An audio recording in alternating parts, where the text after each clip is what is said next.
Баршаңызға қайырлы күн достар. Менің каналыма қош келдіңіздер. Бүгін өте ерекше әрі дәмді шакшука таңғасын дайындаймыз. Видеоны соңына дейін көрмес бұрын менің каналыма тіркелуді ұмытпаңыздар.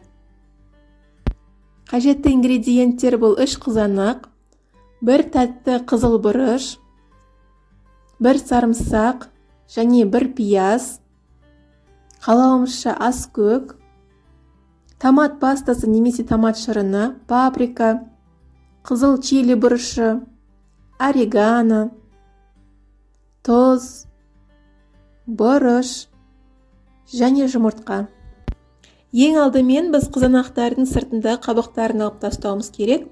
Ол үшін қызанақтың үстіне осындай тілімдер жасаймыз және де қайнап тұрған ыстық суды үстіне құйып қоямыз. Қызанақтарымыз 2-3 минуттай тұруы қажет. Қызып тұрған табамызға майымызды құйып, үстіне сарымсақ пен пиязды салып, тұзымызды саламыз. Бұрыш, паприка, қызыл бұрыш және кішкене орегано сеуіп, араластырып, соңынан қызыл тәтті бұрышымызды салып, әбден қуырып аламыз. Міне біздің қызанақтарымыз дайын болды. Қабықтары өте оңай әрі тез аршылады ыстық суға салған соң.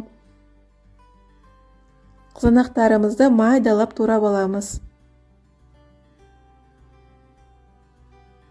Турап болған соң табаға салып, барлығын бірге әдемілеп қуырамыз. Үстіне томат пастасын немесе томат шырынын құйып, кішкене бұқтырып алуымыз керек, суы сарқылғанша.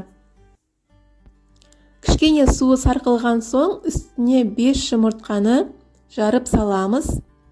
Бұл жерде ең бастысы бізде сары уызы қатты пісіп кетпеу керек, кішкене сұйықтау болу қажет. Қақпағын жауып, орташа отқа қойып 4-5 минуттай пісіреміз. Міне біздің таңғасымыз дайын болды. Мен үстіне орегано және ақ желкен сеуіп безендірдім.